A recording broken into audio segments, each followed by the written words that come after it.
கிறிஸ்துவுக்குள் அன்பானவர்களே,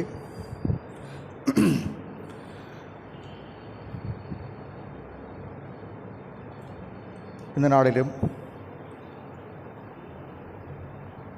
ஈஸ்டர் திருநாளுக்கு பின்வரும் 5ஆம் ஞாயிறு நாளிலே ஆண்டவருடைய வார்த்தைகளை அருளுரையாக தியானிக்கும்படியாக கடவுள் நமக்கு ஊடகங்கள் வழியாக வாய்ப்பளித்திருக்கிறார். இந்த வாய்ப்புக்காக ஆண்டவருக்கு நன்றி செலுத்துவோம். ஆண்டவரை நாம் ஸ்தோத்தரிப்போம்.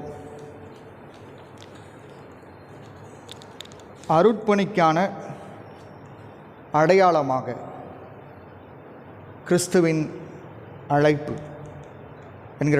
என்கிற தலைப்பிலே இந்த நாளிலே நாம் சிந்திக்க தென்னிந்திய திருச்சபை நம்மை அழைக்கின்றது. Christ's invitation to be an expression of mission. இந்த தலைப்பிலே நாம் அருளுரையை தியானிப்பதற்கு முன்பாக ஆண்டவரை நோக்கி நாம் மன்றாடுவோம். உயிர்த்தெழுதலும் வாழ்வுமாக இருக்கிற நல்ல கடவுளை, இந்த காலை நேரத்துக்காக நன்றி செலுத்துகிறோம். உம்மை தோத்தரிக்கிறோம், உம்மை போற்றுகிறோம். இப்போதும் கர்த்தாவே, நாங்கள் உம்முடைய ஆலயத்திலிருந்து இந்த அருளுரையை தியானிக்கும் பொழுது தூய ஆவியானவர் எங்கள் ஒவ்வொருவரையும் ஆட்கொண்டு உயிர்த்தெழுந்த ஆண்டவர் எங்கள் மத்தியிலே பிரசன்னராயிருந்து எங்களுக்கும் சமாதானத்தை நல்கிட வேண்டுமாய் மன்றாடுகின்றோம். உம்முடைய வார்த்தைகளை மட்டுமே நாங்கள் சிந்திக்க எங்கள் சேவைகளையும் எங்கள் உள்ளத்தையும் நீர் பக்குவப்படுத்தி ஏறிட வேண்டுமாய் மன்றாடுகின்றோம். சமூக வலைத்தளங்கள் வழியாக இந்த அருளுரையை தியானிக்கின்ற இறை மக்கள் ஒவ்வொருவரையும் நீர் ஆசீர்வதிக்க வேண்டும் என்று வேண்டி நிற்கின்றோம். இயேசு கிறிஸ்துவின் இணையற்ற திருப்பெயரில் தாழ்மையோடு மன்றாடுகின்றோம். அருள் நிறைந்த நல்ல கடவுளே, ஆமேன். கிறிஸ்துவுக்குள் அன்பானவர்களே, இந்த நாளிலேயும் கூட ஆண்டவருடைய ஆராதனையை நாம் முழுமையாக திருச்சபை மக்களாக யாவருமாக இணைந்து ஆலயத்திலே ஆசரிக்க இயலாத ஒரு சூழலிலே நாம் இருக்கின்றோம். ஊரடங்கு காரணமாக, கொரோனா பரவல்கள் காரணமாக நாம் வழிபாட்டிலே பங்கேற்க முடியவில்லை. ஆனாலும் ஆண்டவருடைய வார்த்தைகளை நாம் தியானிக்க வேண்டும் என்று அழைக்கப்படுகின்றோம். அந்த அடிப்படையிலே இந்த நாளிலே உங்களோடு இந்த அருளுரையை பகிர்ந்து கொள்வதிலே நான் மகிழ்ச்சி அடைகின்றேன். சிஎஸ்ஐ, முத்தமட்டி, வாழப்பாடி மற்றும் குறிச்சி திருச்சபைகள் சார்பாக சமூக வலைத்தளங்கள் வழியாக இந்த அருளுரையை தியானிக்கின்ற அன்பான இறைமக்கள் யாவருக்கும் ஆண்டவர் இயேசு கிறிஸ்துவின் இணையற்ற திருப்பெயரிலே அன்போடு நான் வாழ்த்துக்களை தெரிவித்துக் கொள்கின்றேன். கர்த்தர் நம் யாவரையும் ஆசீர்வதிப்பாராக. Christ's invitation to be an expression of mission. அருட்பணிக்கான அடையாளமாக கிறிஸ்துவின் அழைப்பு என்கிற தலைப்பிலே தூய யோவான் எழுதிய நற்செய்தி நூலிலே 20ஆம் அதிகாரம் 19 முதல் 23 வரை உள்ள அந்த பகுதியை நாம் தியானிக்க அழைக்கப்படுகின்றோம். ஆண்டவர் இயேசு கிறிஸ்துவின் உயிர்த்தெழுதல் நிகழ்வுகள் நம் அனைவருக்கும் மிகப்பெரிய நம்பிக்கையை அளிக்கின்றன. சிறப்பாக தூய யோவான் நற்செய்தியாளர் சித்தரிக்கின்ற நிகழ்வுகள் நம்முடைய வாழ்விலே பல்வேறு கோணங்களிலே விசுவாசத்தை நிலைநிறுத்துவதாக, விசுவாசத்துக்கு சவால் அளிப்பதாக அமைகின்றன. யூதர்களுக்கு பயந்த சீடர்கள் எங்கே யூதர்களால் தங்களுக்கு தாக்குதல்கள் நேரிடுமோ என்கிற பயத்தினாலே, அச்சத்தினாலே, தங்களுக்கு மரணம் வந்துவிடுமோ என்கிற திகிலோடே கூட சீடர்கள் எல்லாரும் பூட்டிய அறைகளுக்குள்ளே பதுங்கி கொண்டிருக்கிறார்கள். அப்பொழுது உயிர்த்தெழுந்த ஆண்டவர் இயேசு கிறிஸ்து அவர்கள் மத்தியிலே தோன்றி அவர்களுக்கு ஆற்றலையும் தைரியத்தையும் வழங்குகின்றார். கடவுள் சிலுவையிலே தம்மையே பலியாக அளித்து நம்மை மீட்டிருக்கின்றார். ஆகவே அவருடைய அன்பு நம்மை அருட்பணிக்காக வெளியே அழைத்து வர ஆற்றலுடையதாக இருக்கிறது. சீடர்கள் கோழைத்தனத்தை கலைந்து போட்டு தைரியம் என்கிற ஆடையை அணிவிந்தவர்களாக இயேசு கிறிஸ்துவின் உயிர்த்தெழுதல் காட்சியின் வழியாக அவர்கள் பலப்படுத்தப்படுகிறார்கள். கதவுகள் பூட்டப்பட்டிருக்கின்றன, யாரும் உள்ளே வர முடியாதபடி தடுக்கப்பட்டிருக்கிறது. ஆனால் ஆண்டவர் இயேசு கிறிஸ்துவினுடைய வருகையை யாராலும் தடுத்து நிறுத்தவே முடியாது. நாம் பலவீனமாக, பயத்தோடு, பிரச்சனைகளோடு, ஆபத்துகளோடு, தனிமையோடு, உடைந்த உள்ளத்தோடு இருக்கிற நேரங்களிலே இந்த உலகத்தில் எந்த சக்தியும் எந்த தடுப்புகளும் உயிர்த்தெழுந்த ஆண்டவர் இயேசு கிறிஸ்துவின் பிரசன்னத்தை தடுக்கவே முடியாது, தடை பண்ணவே முடியாது. ஆண்டவர் இயேசு கிறிஸ்துவின் பிரசன்னம் மக்களை சமாதானத்துக்கு நேராக, உயிர்ப்புக்கு நேராக, நம்பிக்கைக்கு நேராக வழிநடத்துகின்றது. அதுவே உயிர்த்தெழுந்த ஆண்டவருடைய ஆற்றலின் அதிகாரமாக இருக்கிறது. பலவீனர்களை அருட்பணிக்காக ஆண்டவர் மீண்டும் தெரிந்து கொள்கின்றார். பலவீனர்களை ஆண்டவர் அருட்பணிக்காக மீண்டும் தெரிந்து கொள்கின்றார். இயேசு கிறிஸ்துவினுடைய சீடர்கள் அவருடைய கொடூரமான சிலுவை பாடுகளினாலே அதிர்ச்சியுற்றவர்களாக, குழப்பமடைந்தவர்களாக, மன துக்கத்தோடே, மிகுந்த அச்சத்தோடே இருக்கின்றார்கள். தம்முடைய உயிர்த்தெழுதல் குறித்து ஆண்டவர் இயேசு கிறிஸ்து 3 முறை சீடர்களுக்கு அறிவிக்கின்றார். ஆனால் அதை அவர்கள் புரிந்து கொள்ள முடியாதவர்களாக இருப்பதை நாம் உணர்கின்றோம். சிலுவையை தாண்டி அவர்களால் எதுவும் சிந்திக்க முடியவில்லை. சிலுவைக்கு அடுத்து என்ன நடக்கிறது என்பதை அவர்களால் ஏற்றுக்கொள்ள முடியவில்லை. இயேசு கிறிஸ்துவினுடைய சீடர்கள் பலவீனமானவர்களாக இருக்கிறார்கள். தங்கள் அழைப்பை மறந்து போனவர்களாக இருக்கிறார்கள். இயேசு கிறிஸ்துவின் மரணத்தோடு எல்லாமே முடிந்து போய்விட்டது, இனி தங்களுக்கென்று எதுவுமே இல்லை என்கிற ஒரு நிலைப்பாட்டிலே, காலகட்டத்திலே அவர்கள் பூட்டிய அறைக்குள் இருக்கிறார்கள். அந்த நேரத்திலே தான் உயிர்த்தெழுந்த ஆண்டவர் இயேசு கிறிஸ்து அவர்கள் மத்தியிலே தோன்றி உங்களுக்கு சமாதானம் என்று அவர்களை வாழ்த்துகின்றார். யூதர்களை பொறுத்தவரையிலே ஒவ்வொருவரும் இன்னொரு யூதரை பார்க்கும்போதெல்லாம் உங்களுக்கு சமாதானம் என்று சொல்லி வாழ்த்துவது வழக்கமான ஒரு நிகழ்வு தான். கிறிஸ்தவர்களாக நாம் ஒருவரை சந்திக்கும் பொழுது ஸ்தோத்திரம் என்று சொல்லி நாம் சொல்லுகிறோம் அல்லவா? அதுபோல அவர்கள் உங்களுக்கு சமாதானம் என்று சொல்வது ஒரு சாதாரணமான வார்த்தை தான். ஆனால் இப்போது பூட்டிய அறைக்குள்ளே மரண பயத்தோடு கூட யூதர்கள் தங்களை தாக்குவார்களோ என்று அச்சத்தோடு கூட,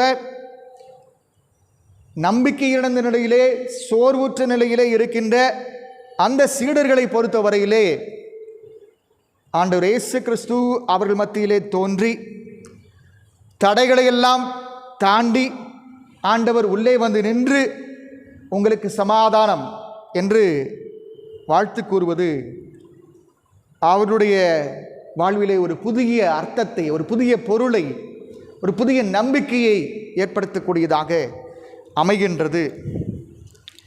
உயிர்த்தெழுந்த ஆண்டவரின் இயேசு கிறிஸ்துவினுடைய பிரசன்னம் அந்த சூழலையே மாற்றுருவாக்கம் செய்கிறதை பார்க்கிறோம்.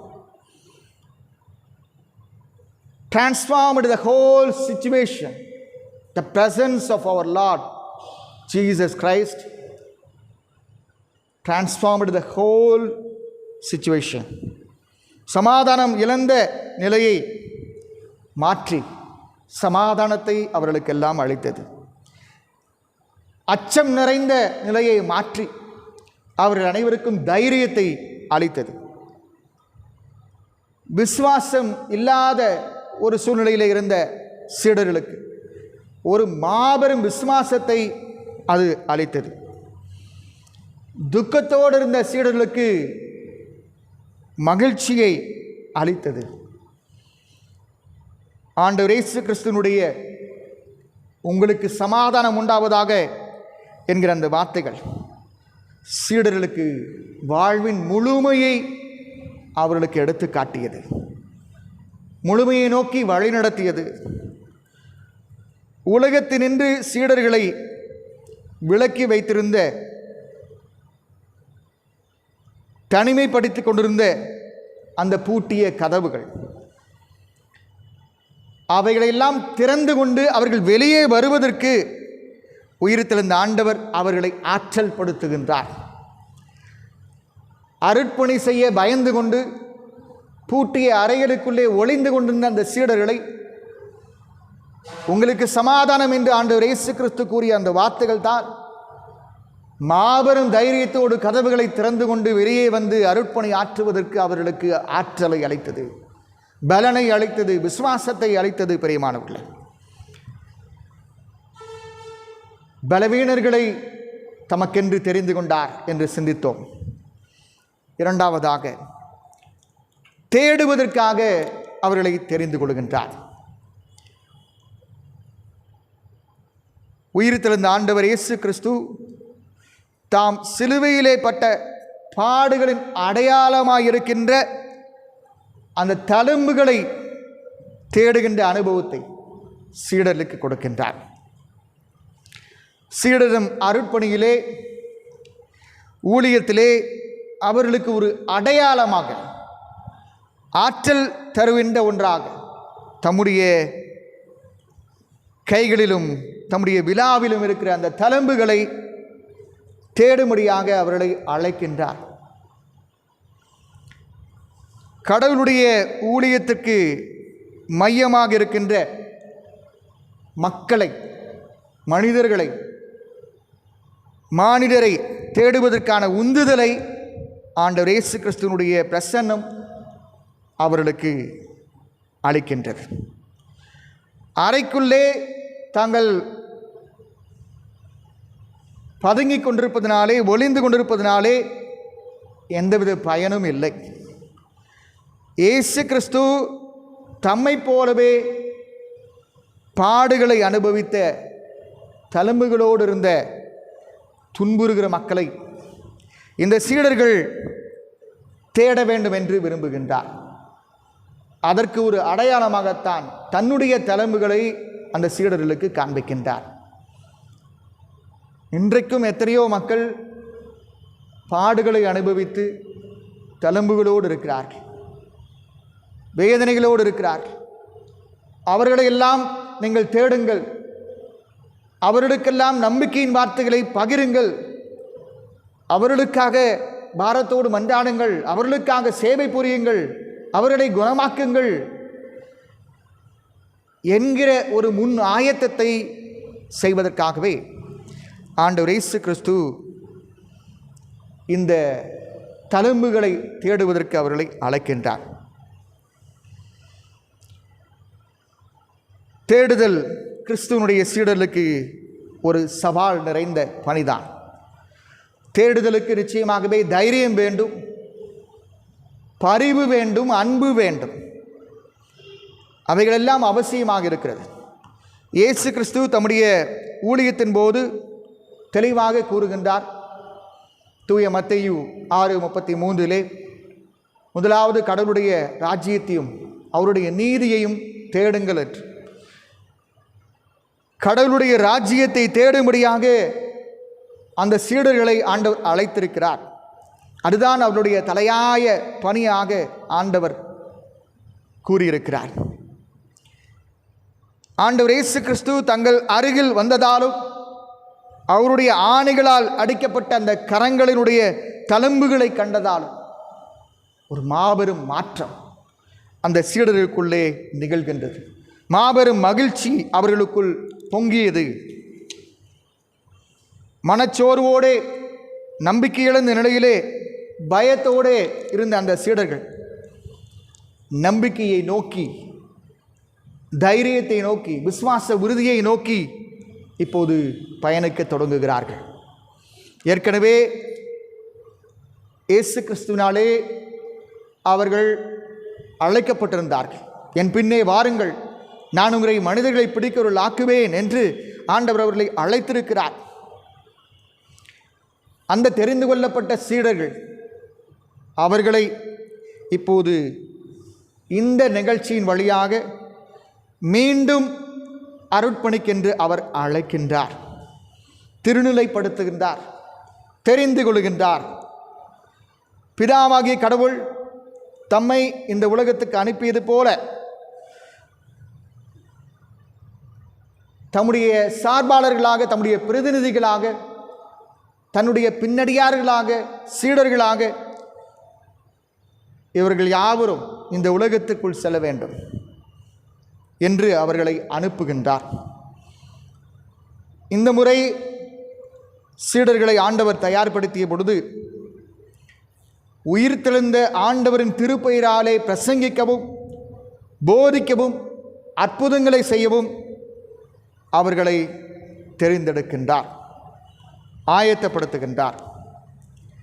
கடவுளுடைய திருப்பணி இந்த உலகத்திற்குள் அனுப்பப்படுகின்றது. பூட்டிய அறைக்குள்ளே தேங்கி நின்று கொண்டிருந்த ஆண்டவருடைய திருப்பணிகள் தேங்கி நிற்கிற நிலையிலிருந்து மாற்றி அவர்களை ஊழியம் செய்யும்படியாக அருட்பணியை உலகத்திற்குள் அனுப்ப வேண்டும் என்று ஆண்டவர் இங்கே அவர்களுக்கு பணிக்கின்றார். இந்த நிகழ்வு நமக்கு உணர்த்துவது, உயிர்த்தெழுந்த ஆண்டவர் இயேசு கிறிஸ்துவினுடைய விடுவிக்கின்ற அந்த ஆற்றல், அந்த அதிகாரம் கடவுளுடைய திருப்பணியை நிறைவேற்றுவதற்கு இந்த உலகத்திற்குள்ளே செல்ல திருச்சபையை அழைக்கின்றது. திருச்சபையாக நாம் யாவரும் ஆண்டவருடைய சீடர்களாக இருக்கிறோம். நாம் அனைவரும் ஆண்டவருடைய திருப்பணியை நிறைவேற்ற அழைக்கப்பட்டிருக்கிறோம். விடுதலை தருகின்ற ஆற்றலை சீடர்கள் மீது ஆண்டவர் ஊதி பரிசுத்த ஆவியானவரை பெற்றுக்கொள்ளுங்கள் என்று கூறுகிறார். என்று ஆண்டவர் ஊதி அவர்களுக்கு பரிசுத்த ஆவியை தருகின்றார், அவர்களை பலப்படுத்துகின்றார், தைரியத்தை அவர்களுக்கு தருகின்றார். உலகத்துக்குள்ளே செல்லுங்கள், அருட்பணி ஆற்றுங்கள் என்று சொல்லி அவர்களை தெரிந்து கொள்கின்றார், மீண்டும் ஒரு முறை தெரிந்து கொள்கின்றார். கிறிஸ்துக்கள் பிரியமானவர்களே, இந்த பகுதி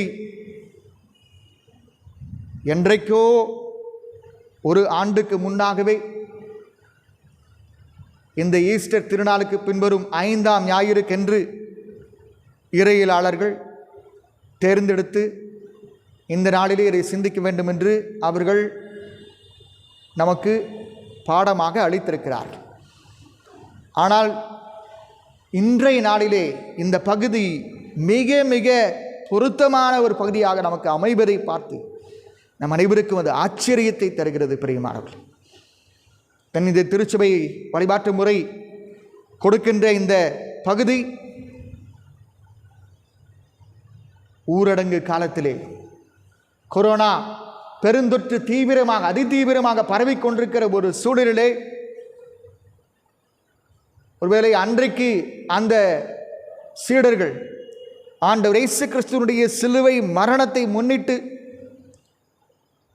யூதர்களுக்கு பயந்து பூட்டிய அறைகளுக்குள்ளே ஒளிந்து கொண்டிருந்தார்களே, அவ்விதமாக இன்றைக்கும் கூட நாம் கொரோனா என்கிற பெருந்தொற்றுக்கு பயந்து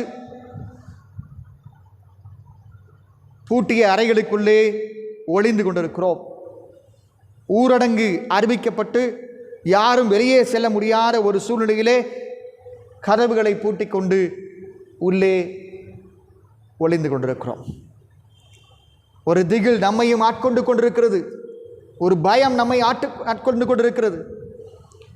அப்படிப்பட்ட நிலையிலே நமக்கு மிகப்பெரிய நம்பிக்கையை இந்த பகுதி எடுத்து காட்டுகின்றது. உயிர்த்தெழுந்த ஆண்டவர் இயேசு கிறிஸ்து பூட்டிய அறைகளுக்குள்ளே புகுந்து வந்து உங்களுக்கு சமாதானம் என்று சொல்லுகின்றார். பிரியமானவர்களே,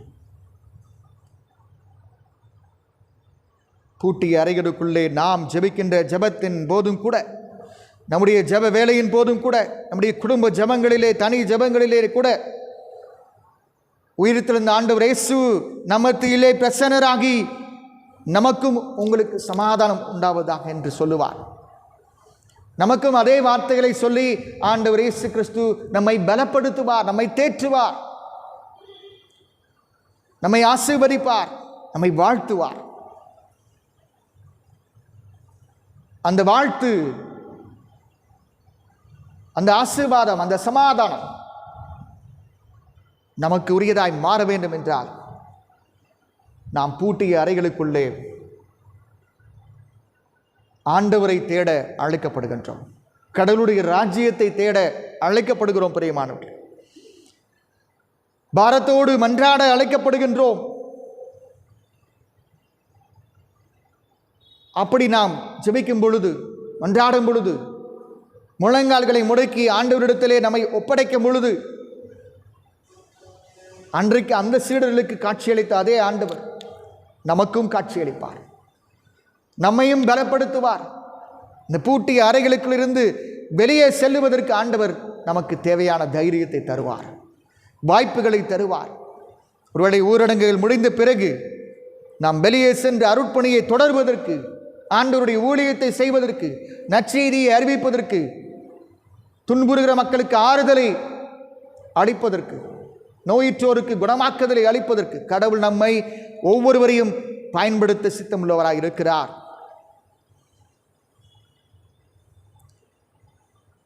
மேலும் நாம் இந்த பூட்டிய அறைகளுக்குள்ளே இருக்கிற நாட்களிலே பாரத்தோடு துன்புறுகிற மக்களுக்காக மன்றாட அழைக்கப்படுகிறோம். தழும்புகளோடு இருக்கிற, பாடுகளோடு இருக்கிற மக்களை தேடும்படியாக ஆண்டவர் கூறினாரே, அவ்விதமாக நாமும் கூட கொரோனாவினாலே பாதிக்கப்பட்டிருக்கிற மருத்துவமனைகளிலே, ஐசி யூனிட்களிலே சிகிச்சை பெற்றுக் கொண்டிருக்கிற, ஆக்சிஜன் கிடைக்காமல் அல்லாடி கொண்டிருக்கிற, உயிருக்காக போராடி கொண்டிருக்கிற, ஆம்புலன்ஸ்களிலே உயிருக்காக போராடி கொண்டிருக்கிற எத்தனையோ மக்களுக்காக பாரத்தோடு கண்ணீரோடு ஜெபிக்க அழைக்கப்படுகிறோம். பிரியமானவர்களே, அவ்வாறு நாம் ஜெபிக்கும் பொழுது, மன்றாடும் பொழுது, அந்த நோயாளிகள், அந்த கொரோனாவினாலே பாதிக்கப்பட்டவர்கள் எப்படிப்பட்ட அறையிலே இருந்தாலும், பூட்டப்பட்டிருந்தாலும் கூட அந்த அறைகளுக்குள்ளே ஆண்டவருடைய பிரசன்னம் உள்ளே சென்று அந்த மக்களை ஆசீர்வதிப்பார், அவர்களுக்கு சமாதானத்தை தருவார். உயிர்த்தெழுந்த ஆண்டவர் இன்றைக்கும் உயிரோடு இருக்கிறார் என்பதை அவர்களுக்கு காண்பித்து அவர்களையும் உயிர்ப்பிக்க ஆண்டவர் வல்லவராயிருக்கின்றார். அவர்களுக்கும் உயிர்த்தெழுதலை தர நம்முடைய ஆண்டவர் இயேசு கிறிஸ்து வல்லவராயிருக்கின்றார். அந்த மகத்தான நம்பிக்கையைத்தான் இந்த பகுதி நமக்கு தெளிவாக அளிக்கின்றது. இன்னும் அதற்கு உறுதி செய்கின்ற வகையிலே ஆண்டவர் கூறுகிற அந்த வார்த்தை, உங்களுக்கு அமைதி உரித்தாக, உங்களுக்கு சமாதானம் உண்டாவதாக என்பது புதிய மொழிபெயர்ப்பிலே உங்களுக்கு அமைதி உரித்தாக என்று சொல்லுகின்றார். வெறும் வாழ்த்து கூறுகிற வார்த்தை அல்ல. அமைதி என்பது ஷாலோம் என்கிற எபிரேய சொல்லினுடைய மொழிபெயர்ப்பு. இந்த சொல்லினுடைய முழு பொருள் என்னவென்று பார்க்கும் என்றால், யாவும் நலமே அமைக அல்லது நலமே வாழ்க என்கிற அர்த்தமாகும். அமைதியின் முழு பொருள் நல வாழ்வு ஆகும். அந்த நல வாழ்வைத்தான் ஆண்டவர் இங்கே உறுதி செய்கின்றார். யாவும் நலமே வாழ்க, நலமே அமைக என்று ஆண்டவர் வாழ்த்துகிறார். நோய்களினாலே பாதிக்கப்பட்டிருக்கிற நிலையிலே, கொரோனாவினாலே பாதிக்கப்பட்டிருக்கிற நிலைகளிலே ஆரோக்கியம் குன்றியிருக்கிற அந்த மக்கள் யாவருக்கும் நலமே வாழ்க, யாவும் நலமே அமைக என்று ஆண்டவர் இயேசு கிறிஸ்து வாழ்த்துகின்றார். அந்த வாழ்த்து நமக்கும் உரியதாகட்டும். நம் வழியாக, நம்முடைய இறைவேண்டல்கள் வழியாக அனைவருக்கும் உரியதாகட்டும். அதற்கான முயற்சியிலே நாம் இந்த காலங்களிலே அதிகமாக ஈடுபடுவோம். அப்படிப்பட்ட ஒரு பொருளுள்ள ஊரடங்காக பூட்டிய அறைக்குள்ளே இருக்கிற அனுபவத்தை நாம் மாற்றுவோம். ஆண்டவர்தாமே இந்த வார்த்தைகளை நம்ம ஒவ்வொருவருக்கும் ஆசீர்வாதமான வார்த்தைகளாக அருள்வாராக. நாம் யாவரும் கண்களை மூடி ஆண்டவரை நோக்கி ஜெபித்து இந்த அருளுரையை நிறைவு செய்வோம். நேற்றும் இன்றும் என்று மாறாத அன்புடைய நல்ல கடவுளே, இந்த நாளிலே ஆண்டவரே உம்முடைய வார்த்தைகளை நாங்கள் தியானிக்க எங்களுக்கு நீர் வாய்ப்பளித்ததற்காக உமக்கு ஸ்தோத்திரம் கர்த்தாவே. அருட்பணிக்கான அடையாளமாக கிறிஸ்துவின் அழைப்பு இருக்கிறது என்று நாங்கள் சிந்தித்தோம் கர்த்தாவே. பலவீனர்களுக்கு ஆண்டவரே நீர் மீண்டும் உம்முடைய இறைப்பணியை செய்யும்படியாக அழைப்பு கொடுத்தீர். இன்னும் ஆண்டவரே உம்முடைய தழும்புகளை தேடும்படியாகவும் பாதிக்கப்பட்டிருக்கிற மக்களை தேடும்படியாகவும் நீர் அவர்களுக்கு அழைப்பை மீண்டும் உறுதி செய்தீர் கர்த்தாவே. அதை இந்த நாளிலே நாங்கள் தியானிக்க எங்களுக்கு அருள் பாராட்டினதற்காக உமக்கு ஸ்தோத்திரம் கர்த்தாவே. அருள் நிறை ஆண்டவரே, நாங்களும் எங்கள் வாழ்விலே குறிப்பாக இந்த ஊரடங்கு காலங்களிலே கொரோனா தொற்று தீவிரமாக பரவிக்கொண்டிருக்க இந்த காலங்களிலே பூட்டிய அறைகளுக்குள்ளே நாங்கள் முழங்கால்களை முடக்கி பாரத்தோடு ஒருமனப்பட்டு ஜெபிக்க அழைக்கப்பட்டிருக்கிறோம்.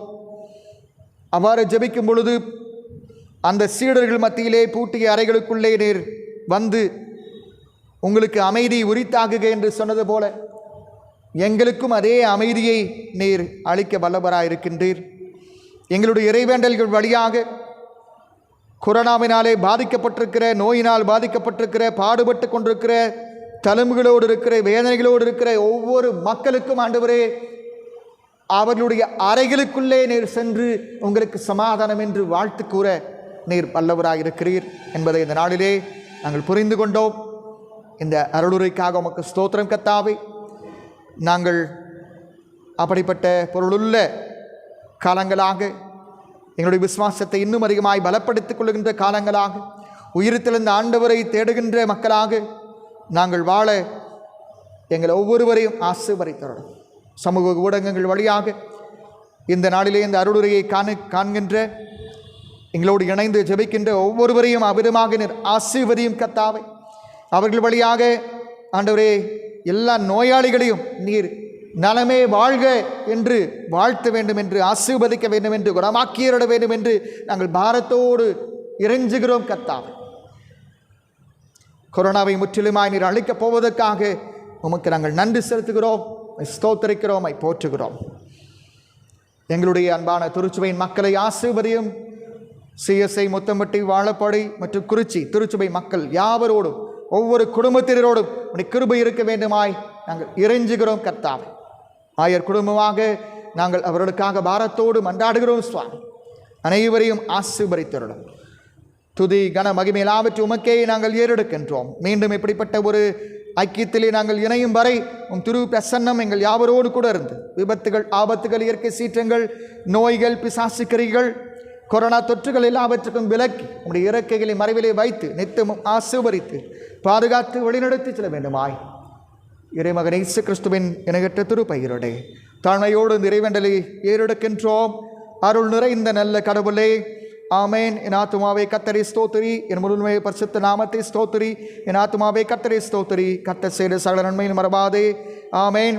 நாம் நினைப்பதற்கு வேண்டிக் கொள்வதற்கு மேலாக நம்முடைய வாழ்விலே கிரியை செய்ய வல்லவராக இருக்கிற நம்முடைய ஆண்டவராக இயேசு கிறிஸ்துவனுடைய அருளும், தாயும் தந்தையுமாய் கடவுளுடைய அன்பும், தூய ஆவியானவரின் ஐக்கியமும், சமாதானமும், மகிழ்ச்சியும் நம் அனைவரோடும், நம்முடைய முயற்சிகளோடும், பயணங்களோடும் இன்றும் என்றும் எப்பொழுதும் நீடித்து நிலைத்திருப்பதாக.